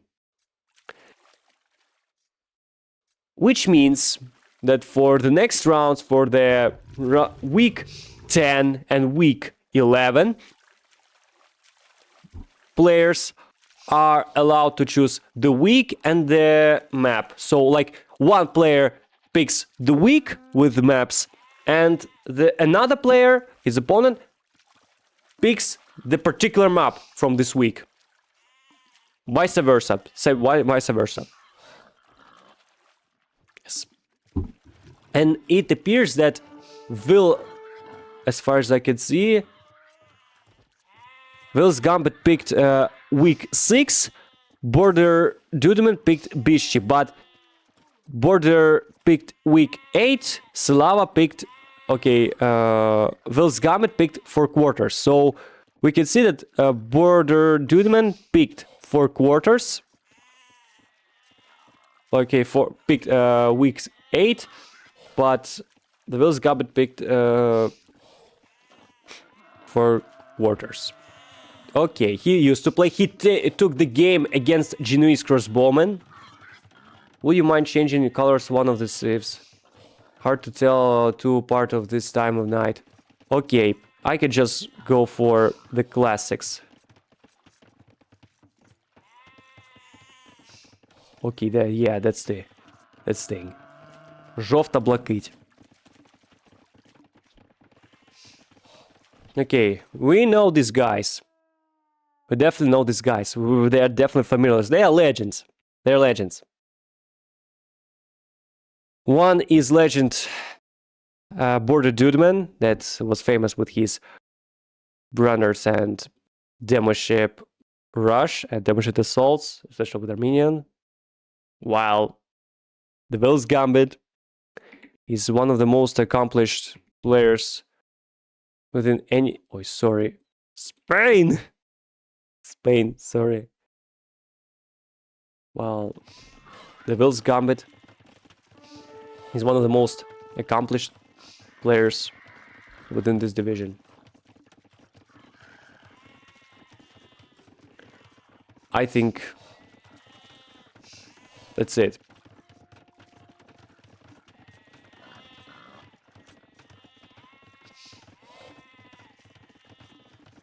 He's one of the most accomplished here. Like, Vill's Gambit has won Hyper Random League, EOCC, as far as I can remember, back in 2023. Is the first international, I mean, its first international tournament I took part. I have taken part. That I have taken part in. Then and the Vill's Gambit took the first place. Then the Boarderdude, okay, he won the Hyper Random Leagues maybe numerous times.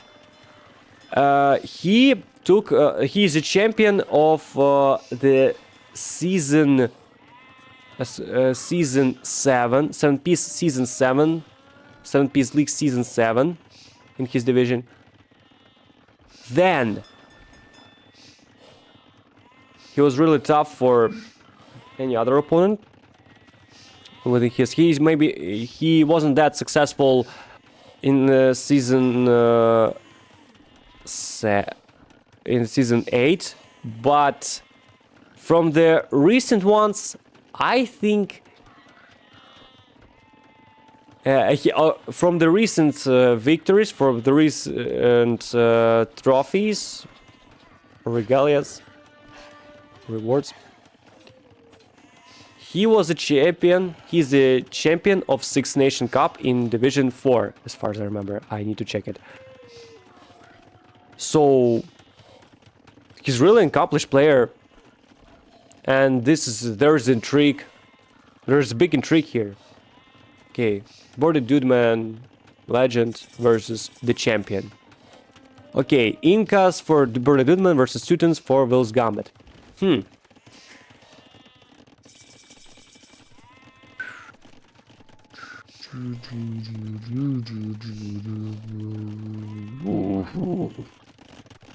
Okay, both players are about to come to Castle H as soon as possible, but Vill's Gambit does that way sooner.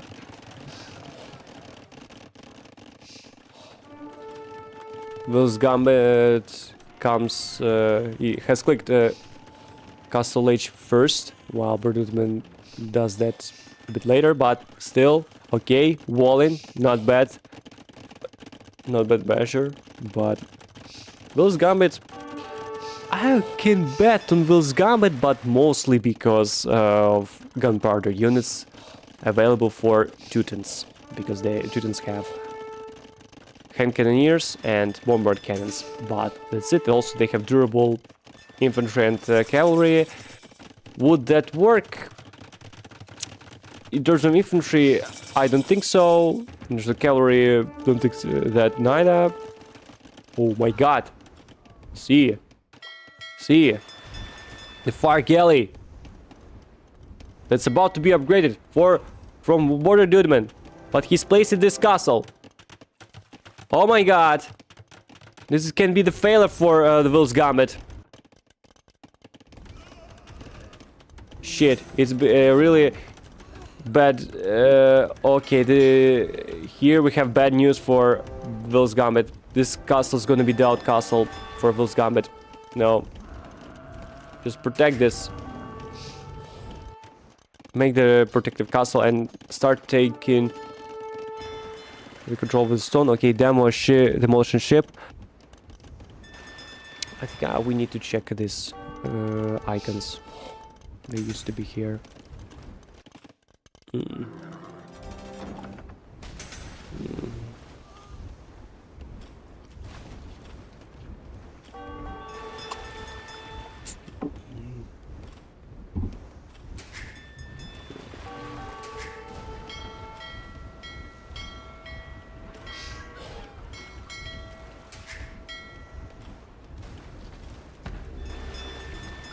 Okay.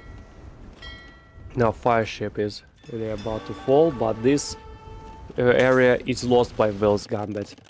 Now we have defensive castle, so we have offensive castle from the Vill's Gambit, so the golden area is about to be taken by Vill's Gambit. He can make even several Teutonic Knights to kill remaining villagers. For some reason he is doing barracks, though any barrack unit that might come from the barracks, from Inca's barracks, will fall against the Teutonic Knight. There's no chance. Maybe he's afraid. Maybe Boarderdudeman is afraid of knights, but he can just make Teutonic Knights and that's it. He can counter any single infantry unit available for Boarderdudeman. But Boarderdudeman has something to offer against Teutonic Knights, and that thing is archery range with production of slingers. They counter infantry. Okay. Boarderdudeman's coming to Imperial Age, while Vill's Gambit is infinitely far from that. And you can see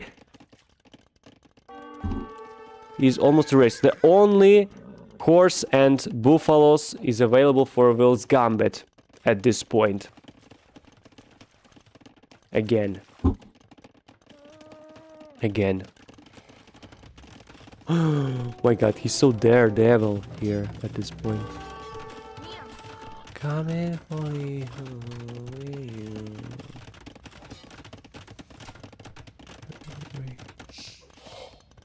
Oh my god, okay.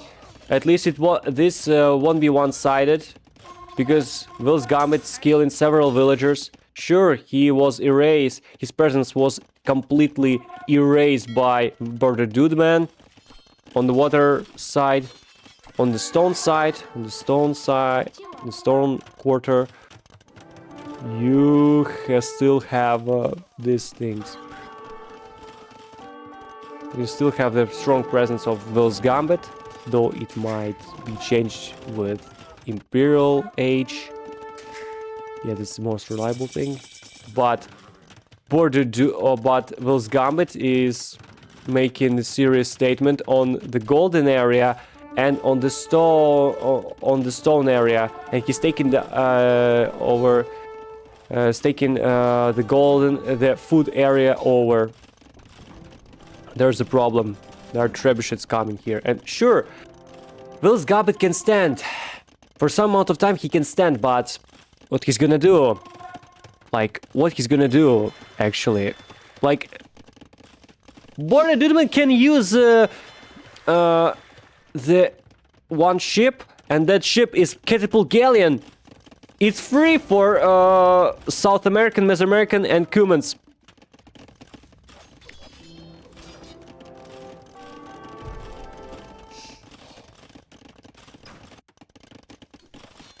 Again, okay, you can erase. You can make them in theory. Like, what?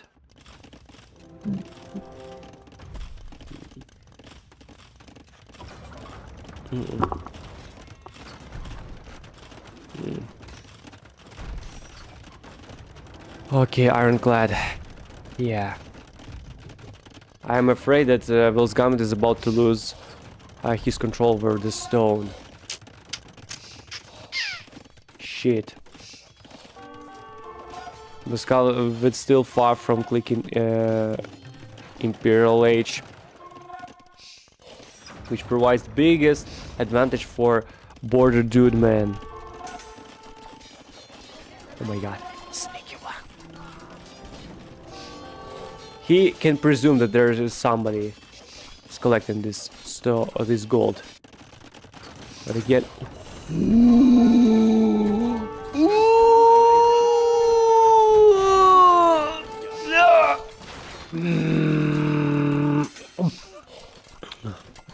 Okay, not bad. And finally, Imperial Age for Will's Gambit. At least he bought his time. At least he bought some amount of time. Maybe the smallest one. But some amount of time. So he can survive till this point. Maybe he can fight back for his... maybe he can fight back.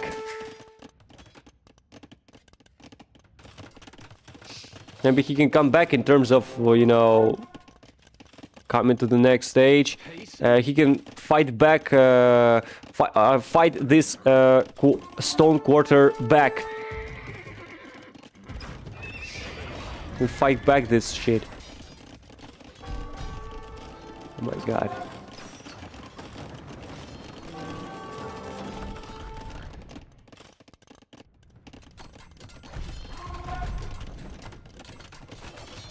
Okay.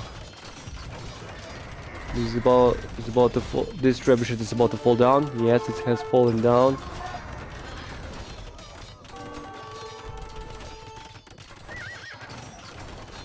They're effective. These Teutonic Knights are about appear to be more effective than we expected, and they take it down. And Will's Gambit managed to take down all trebuchets on the stone area.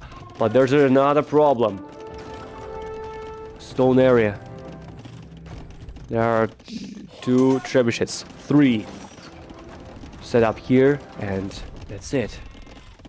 Don't rush with your knights. They're not durable enough. But now Imperial Age, so maybe this can be a really good comeback from Will's Gambit. He's about to come back. No. He's upgrading Cavalier. He's making Cavalier upgrades. He has completely erased the presence of Boarderdudeman on Golden area. So this is diabolical. Oh my god. Oh my goodness. Oh my goodness. They delivered too much damage here. These knights are doing their job. Despite being slow as fuck, they still win it. They're killing villagers. They appear to be really effective and bringing the actual use for them. Use for the Will's Gambit's favor. Oh my god, this... They killed almost all villagers. Only 1 hit. No. This castle's gonna be on.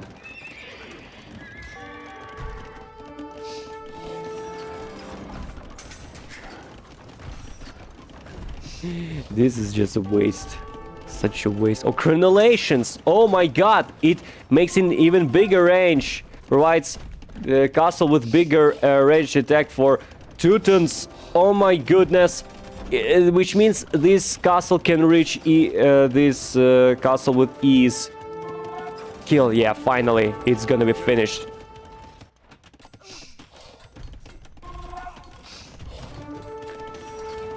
Okay, this castle was destroyed. But I don't think that's a big deal for Will's Gambit. Again, this is competitive. That's what we expected from these guys. From guys like Boarderdudeman and Will's Gambit. Hordens, yes. Hordens are a good thing. Horden is a good thing. Okay, what about... And the weirdest part here is that Will's Gambit was effective with his Teutonic Knights without squires. Without squires. Guys, with no squires here. No squires, guys. No squires, fellas. 0 squires.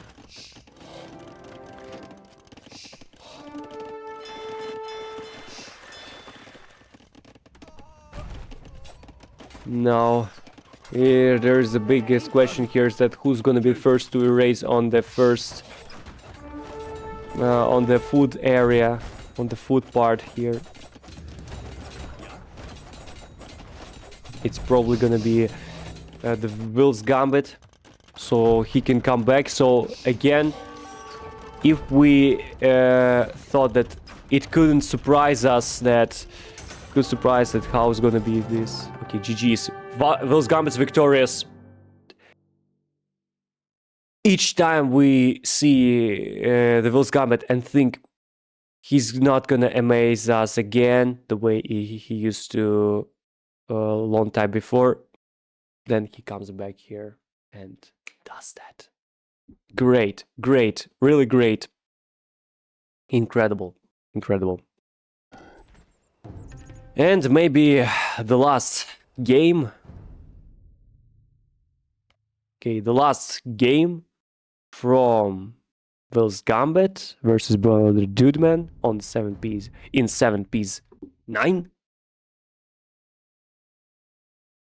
So the next shit. Sorry. Shit. I need to hurry up this.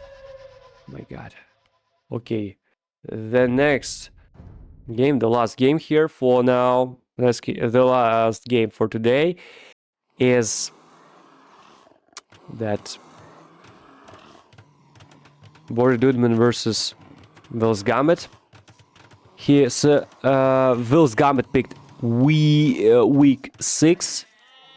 Boarderdudeman picked Bishi.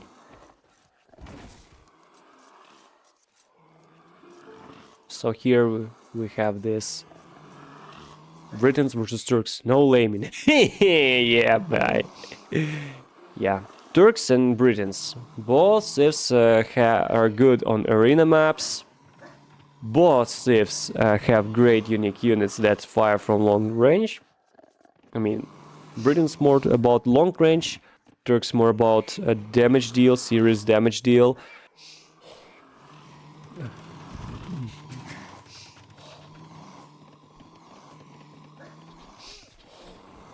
Both are strong in terms if you have good hit and run options. Britons have solid infantry, Turks have solid cavalry, especially the light cavalry, and cavalry archers with Sipahi, mounted archers plus 2 HP. But the best part of the gameplay for Turks is that their gunpowder, that's free! Chemistry is free for Turks. That can be the biggest game changer. Maybe. Maybe not. But Vill's Gambit acted on this map. He played this map before against Carolus W and he lost. Though he started pretty not bad, but Carolus managed to come back and caught Vill's Gambit off guard and even started doing the MBL stuff, like placing lots of towers, place lots of artillery towers, lots of these bomber towers, and cover up this thing and just flooding his opponent. And that's how he came back. But anyway, oh my god, sorry. Boarderdudeman. Okay, yes, that's it. For the Jinjinzi's sake. Okay, Boarderdudeman has come to Castle Age, while Vill's Gambit is a bit late with this. He's trying to utilize his tactic with Archer Rush, but this didn't work as he played as Ethiopians. I don't think that's gonna work in the case he plays as Britons, because again it didn't work against, which the biggest irony I can see here is that it didn't work against Turkish Civ, against player who picked Turks, and that's not gonna work here again, I guess. For sure, Vill's Gambit makes lots of kills. He has upgraded his crossbowman. Maybe this is gonna work, but I highly doubt, to be honest. He has weak eco, he has... Sure, he can provide serious attack on these TCs, but will that last that long? I don't know.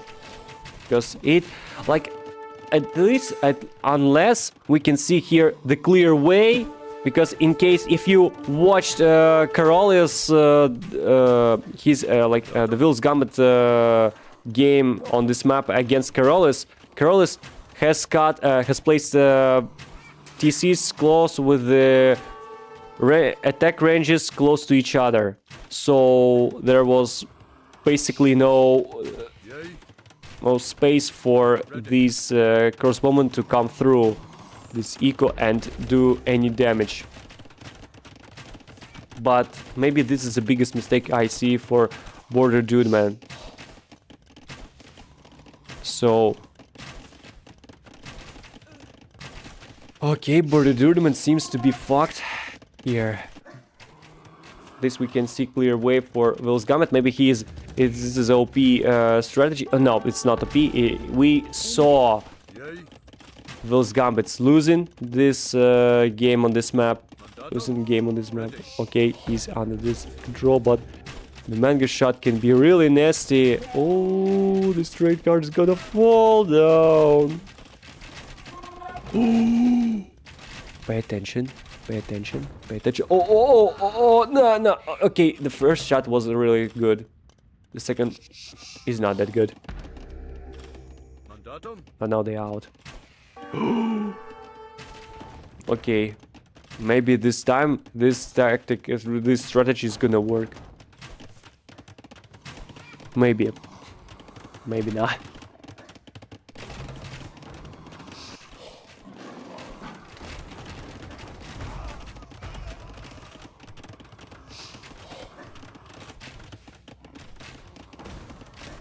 Boom.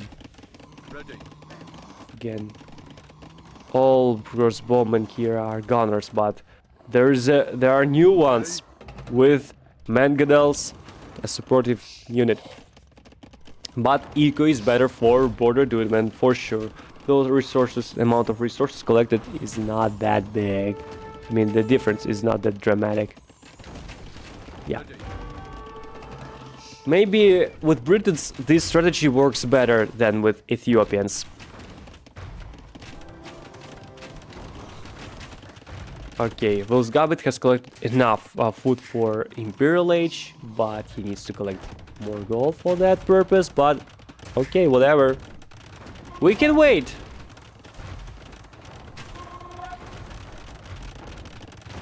Okay, now they're coming. Here. My god. Oh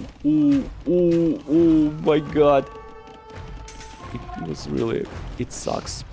It sucks to have such casualties.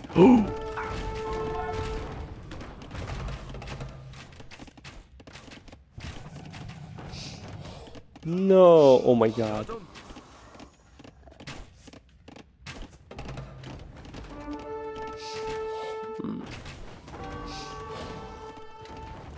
Nice job. But not that nice. Okay, never mind.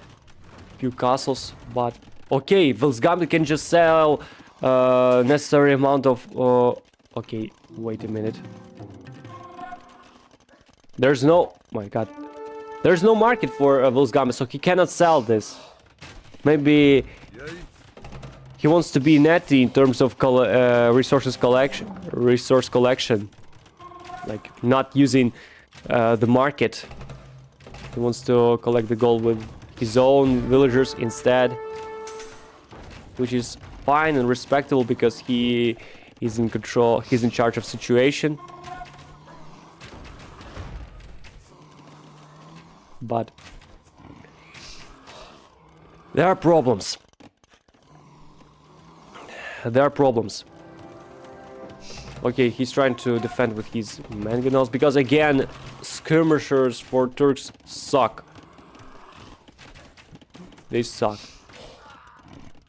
They're not bad because they cannot be even elite one. I mean, maybe I think that it is. Oh my god. I think the Turks are the only civ that has no access to elite skirmishers. But here's the thing. Ooh. Oh yeah, my my god! Okay, this was lag. Okay, this was lag. That's why you missed this. At least there were some highlights. There were some highlights. Pay attention to resources. He could have bought that. Does he know about this market? He doesn't. He doesn't know. He has no clue about this market. Okay, but now...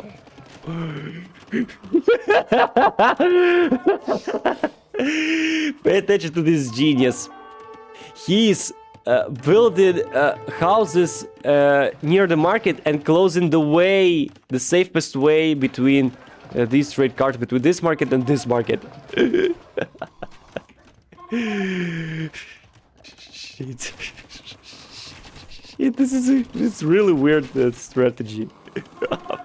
Just pay this attention that trade card is gonna go here. But then what happened? Why the heck are these houses present on my way? Okay, Imperial Age. This is we can expect the repeat scenario from Boarderdudeman.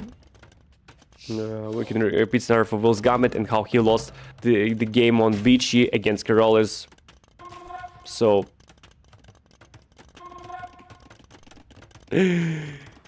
this is strange, but this is a war. This can work. Ooh! Oh my god, nice. Ready. Nice shot. But oh, Imperial Age for both players. So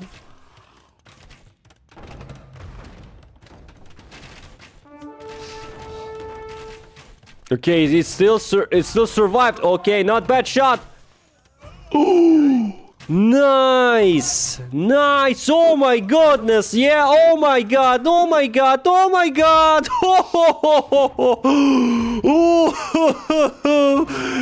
Oh my god! This is like I love these shots from angles. That's why they're just strong. That's we can witness how strong they are. They actually are, especially against archers.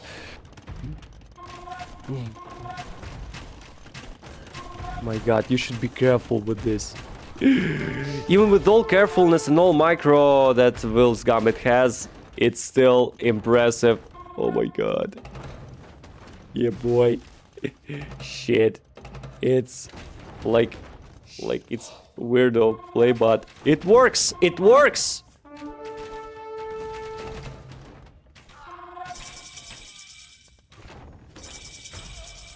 It works, to be honest.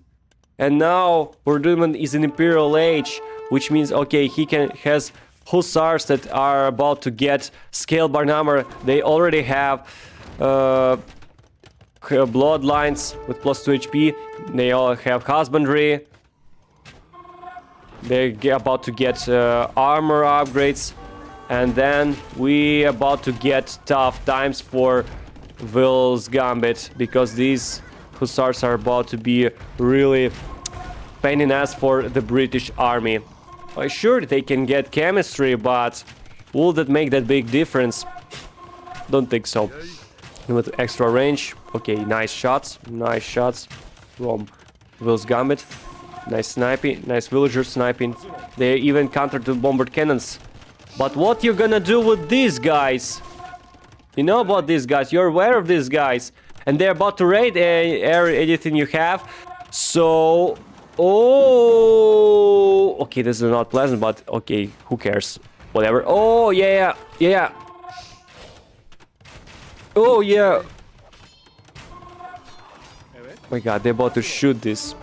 Yeah, they're dangerous against siege, so they can... at this point, they can counter this. God. Ready. Maybe Boarderdudeman can come back and this game is still competitive. My god, I have 2 sets too. Maybe I can upload entire stream here. Because, again, we are about to witness 2 really incredibly cool games from both players. Really interesting games. Like, and the set between Daniferdoser and SenorBonas was just the rest between the storm.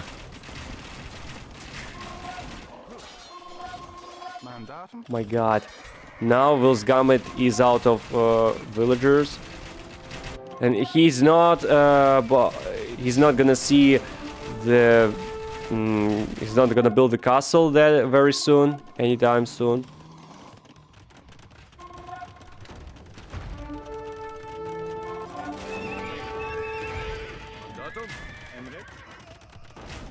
Okay, they're about to take down this. Get out! Get your ass back here! This castle's gonna be finished! Yeah, kill the furthest one. The furthest ones. My god, oh yeah. Oh yeah. At this point they got lots of villagers.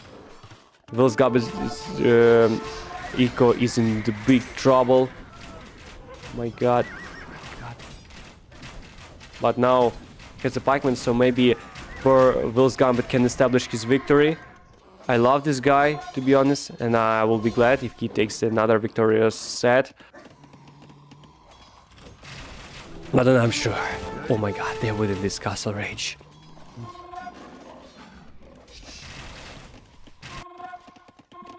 Still they are raiding, they're doing a great job in terms of raiding and killing villagers. Slaughtering them more and more and more and more. That's it.